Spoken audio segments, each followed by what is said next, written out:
En 1991-2016, la mairie de l'arrondissement de Douala 1er célèbre le 25e anniversaire des écoles maternelles communales bilingues de Douala 1er. L'exécutif communal a profité de l'occasion de la journée nationale du matériel didactique ce 4 octobre 2016 pour visiter les 6 écoles maternelles communales bilingues de sa localité avec dans sa gibecière de quoi permettre aux enseignants de mener à bien l'année scolaire 2016-2017. À chaque étape, le don de la mairie qui vient en soutien au paquet minimum alloué aux établissements publics par l'État dans le cadre des transferts de compétences aux collectivités territoriales est constitué du matériel didactique, des produits pharmaceutiques et entretien, entre autres.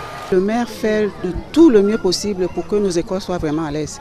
Mais à ma connaissance, il n'y a pas de problème dans nos écoles maternelles communales de la mairie de Douala 1er. Il faut noter que c'est dans le souci de promouvoir l'éducation pour tous que l'exécutif communal de Douala 1er a créé ces écoles maternelles communales afin d'éviter aux parents d'envoyer leurs tout-petits loin des maisons et quartiers. Raison pour laquelle plusieurs autres écoles sont en construction, notamment celle des Sengue, dont les travaux de finition sont réalisés à 80%.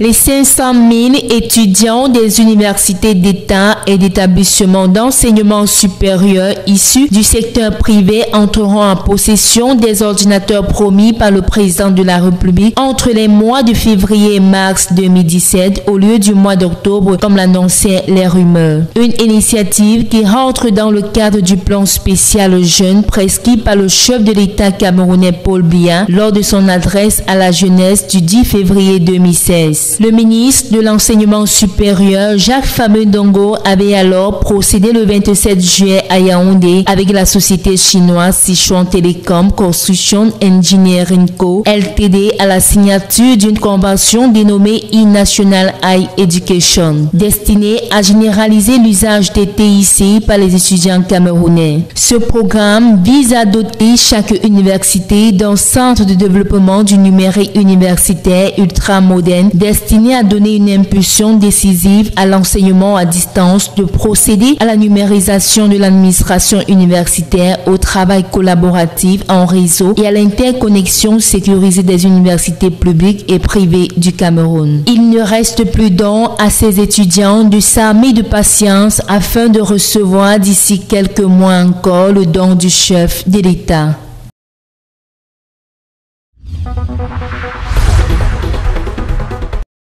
Rentrée académique 2016-2017 à l'Institut panafricain pour le développement en Afrique centrale IPDAC. La cérémonie d'ouverture s'est tenue ce 4 octobre 2016 à Douala sous la présidence du directeur par intérim accompagné des enseignants et étudiants. Pour cette année, l'innovation est l'introduction dans l'enseignement d'un nouveau cycle.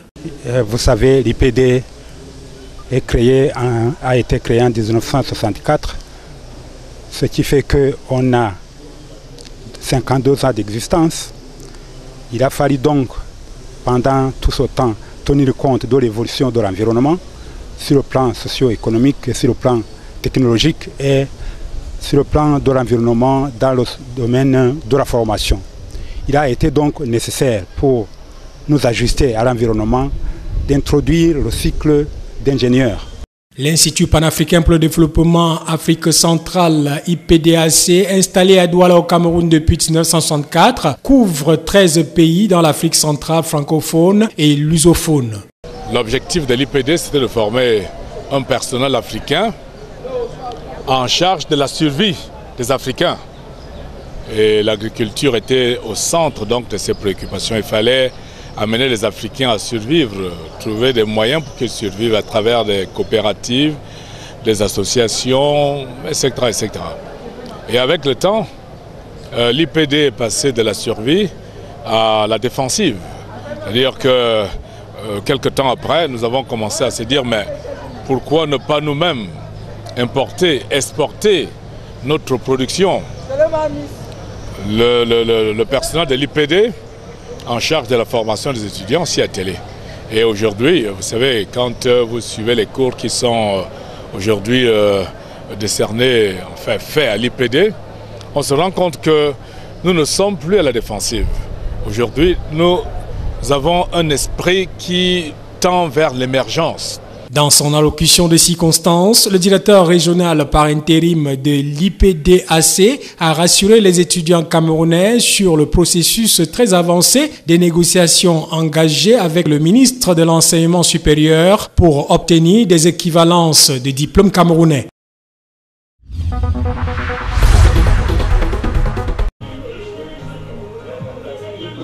Bâtir des couples pour des familles stables et harmonieuses, gage d'un Cameroun prospère et émergent, c'est le thème du premier forum national sur la vie de couple au Cameroun, FONAVIC.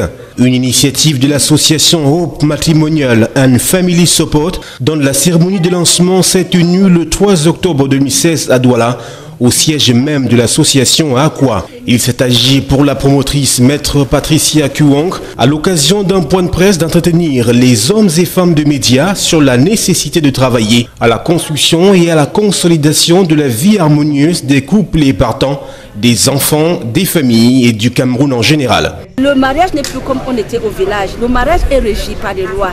Et ce n'est que l'acte de mariage qui atteste que vous êtes marié. Mais les gens qui restent pendant 25 ans, 30 ans, ils ne se sont pas mariés. Et là, on n'avait pas un titre, comme je dis, le titre foncier qui vous donne le droit à parler.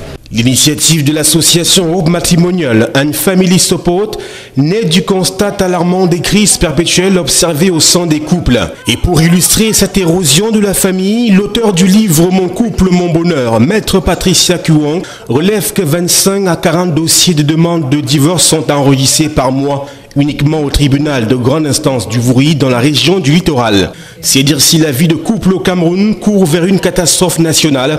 Il faut donc inverser la tendance et revenir aux fondamentaux. C'est d'abord comprendre le but du mariage. Si on comprend pourquoi on est marié, si on comprend là où on part, les engagements qu'on prend ça au sérieux et savoir qui a d'abord fondé le mariage. Pourquoi nous sommes d'abord en mariage? Qu'est-ce qui vous pousse à vous marier d'abord? L'homme et la femme étant le socle de la famille, leur responsabilité se trouve engagée à l'effet d'éradiquer les conséquences d'un couple disharmonieux, à savoir les enfants de la rue, les prostituées, les drogués et autres prisonniers. C'est en cela que le premier forum national sur la vie de couple au Cameroun, FONAVIC, prévu du 9 au 11 novembre 2016 au Palais des Sports de Yaoundé, sous le haut patronage du Premier ministre Philémon Yang, constitue une opportunité pour toute la société d'œuvrer pour que la vie de couple au Cameroun retrouve ses lettres de noblesse.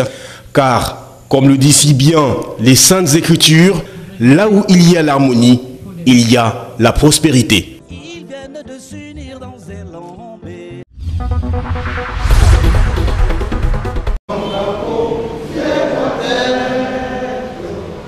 Le groupement des associations et syndicats des mototaxis du Cameroun a donné un point de presse samedi dernier à l'effet de démentir cette information selon laquelle les mototaximens de la ville de Douala avaient annoncé une journée morte lundi 3 octobre 2016. Se basant sur la procédure légale qui précède l'arrêt de travail, le Grasmota a réitéré qu'il n'y avait jamais eu ni préavis ni mot de grève dans la ville de Douala de la part des mototaximens et des syndicats. Le président du Grasmota a invité tous les mototaximens à vaquer librement à leurs occupations et à ne pas se laisser distraire. C'est que le syndicat n'a pas écrit un mot d'ordre de grève et que nous entendons dans les rues, dans les différentes zones, que certaines personnes qui ne se présentent pas, qu'on appelle, n'est-ce pas, les oiseaux de mauvais augure, qui demandent aux conducteurs de mototaxi de ne pas travailler le lundi 3 octobre 2016.